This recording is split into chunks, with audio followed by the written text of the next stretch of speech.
Welcome to Sand Shark Snapshot, bringing you the latest news on the USCB Sand Sharks. Hello and welcome to another edition of Sand Shark Snapshot. I'm your host, Justin Jarrett, Sports Information Director here at USCB, and we've got a great show lined up for you. Starting to get into the swing of things here in the fall season, and when you think of swings, you think of Sand Shark Golf. The men's and women's golf teams are going to get started on Monday and Tuesday of next week, kick off their fall campaign, so we'll catch up with coaches Chris Cuneo of the men and Alexis Bennett on the women's side. We'll also bring in Brackin and Lambert to talk a little Sand Shark soccer and hand out our Athletes of the Week awards. All of that coming up next on Sand Shark Snapshot.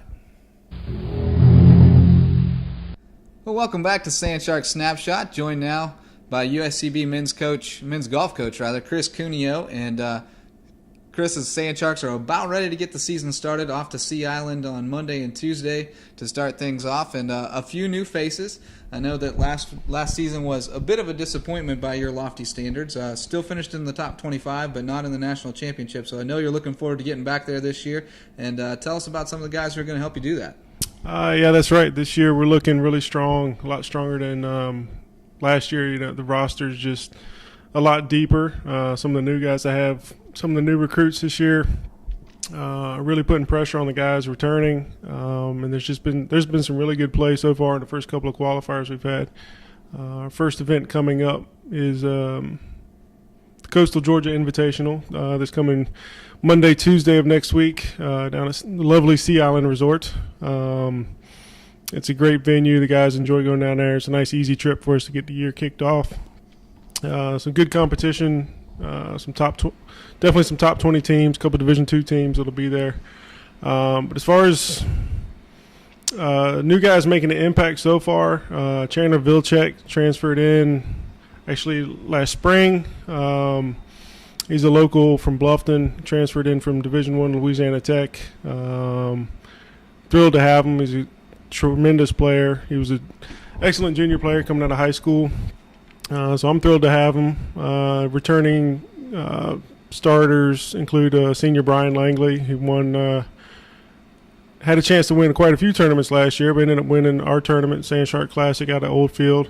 So glad he's back. Freshman Alan Cook from West Virginia has made an impact so far in qualifying. Looking strong for him this year. Really solid player from he was an IJGA post-grad last year.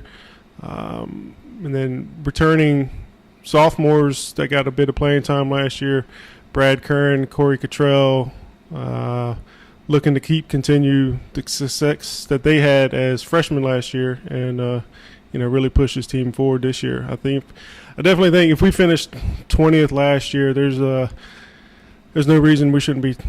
We should be a top 10 team this year. I expect it. With the competitiveness of the roster and how deep it can go, there's plenty of guys that are fully capable of being starters and actually winning golf tournaments. So it could be an exciting year.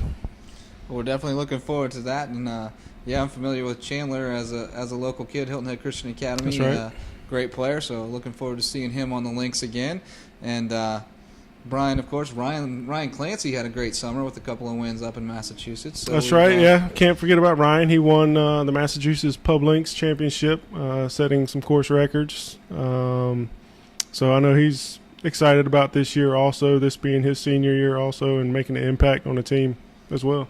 Well, even the best programs need a rebuilding year every now and then, and I don't know if you thought of last year as a rebuilding year, but that's kind of what it turned into. And when you can stay in the top 25 during your rebuilding year, that's always a very good sign, and we look forward to getting back to those national championships this year. Definitely looking forward to it this year and next year. The next two seasons, the Sun Conference is hosting the national championship down in Daytona Beach at LPGA International. Of course, two courses that we're very familiar with. Embry-Riddle hosts their tournaments out there, so we'll get plenty of time to see the courses before the national championship in May.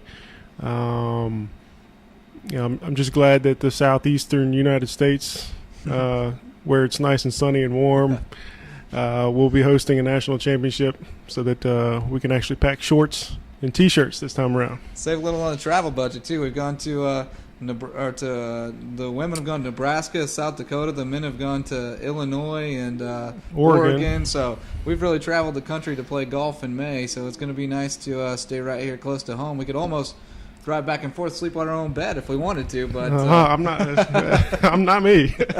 we don't want to be when you're dew scraping. You don't want to be That's right. making that drive early in the morning. But well, Coach, we look forward to a great fall season leading into a great spring season, and we'll catch up with you in a couple of weeks and see how the guys are doing. We appreciate you. Thanks for having me. Yeah, thank you. Appreciate it. Thank you. All right, thanks, Coach. Good luck.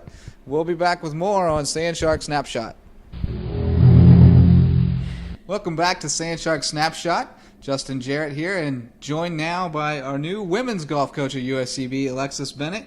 And Alexis has only been on the job for a couple of weeks, but kind of hit the ground running because you have a tournament coming up on Monday and Tuesday. So, We do. What is now that you've had a chance to get to know your team a little bit, get out on the golf course with them, give us kind of your first impression of the Sand Sharks and a look at what you're expecting this week.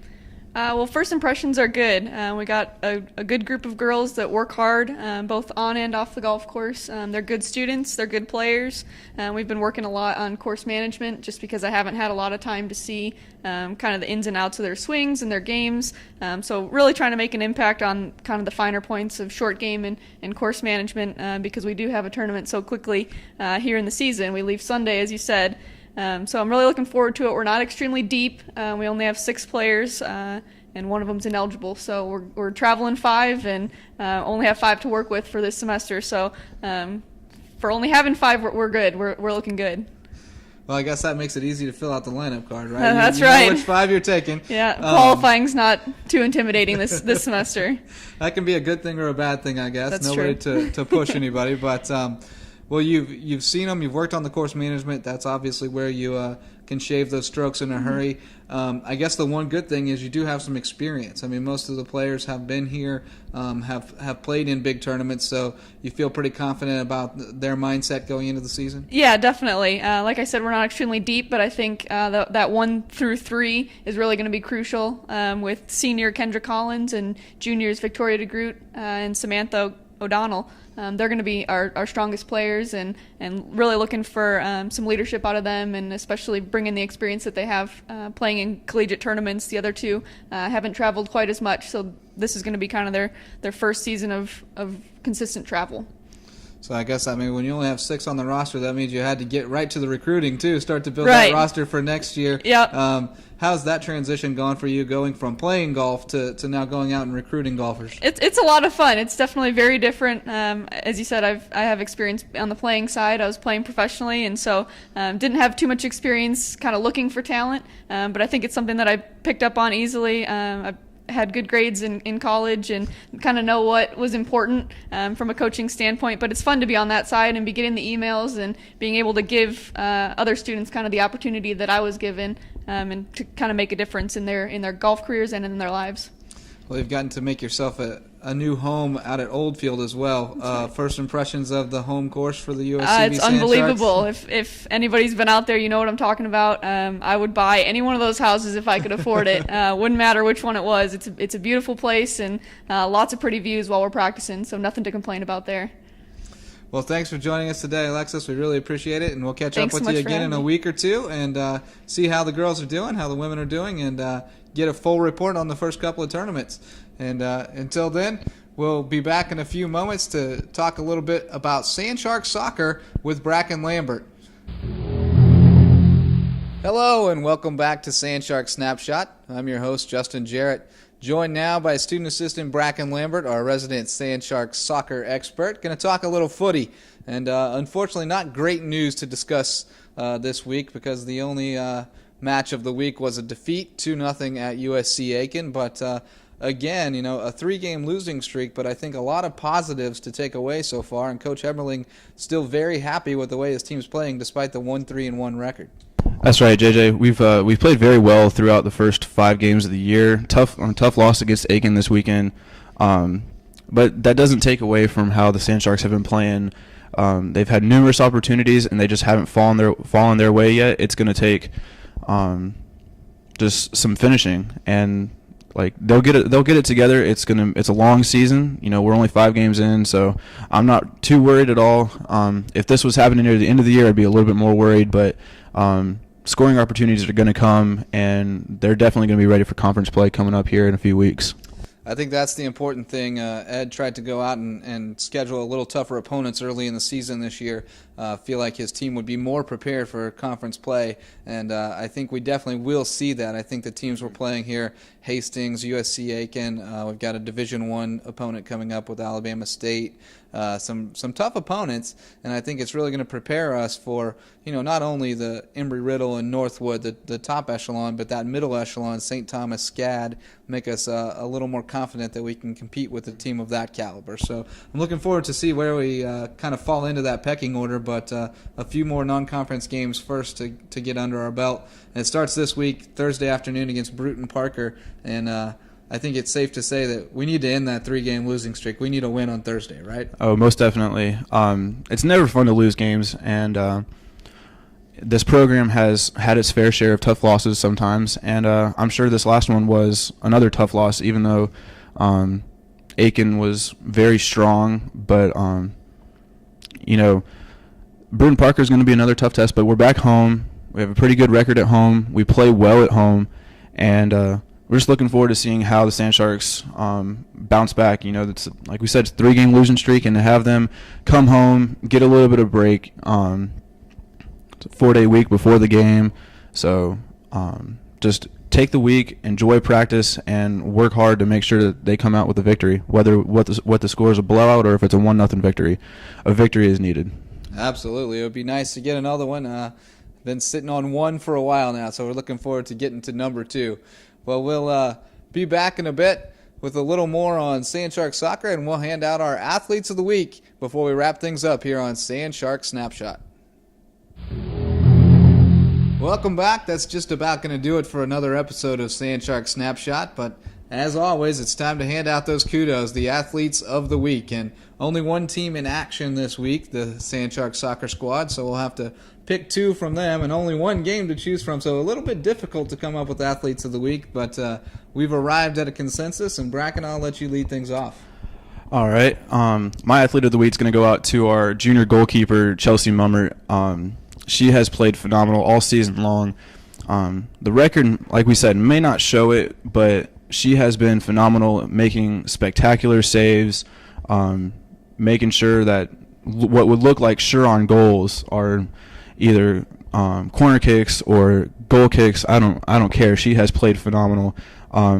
Like we said, the record does not reflect that, at least for her, but she does have a shutout under her belt this year, and she has goalkeeper of the week for the Sun Conference last year. Mm-hmm. So she has played phenomenal all season, and I'm just thinking she's going to get even better as the season goes along. So Chelsea, this week goes out to you. We didn't get to see the game on Saturday at Aiken, but it was pretty obvious that Chelsea played well there because they kept the pressure on us all day long and only scored 2 goals. Chelsea with 8 saves, so definitely a good performance. And I'll keep it back on the defensive side and give the shout-out to freshman Poppy Miller from Nottingham, England.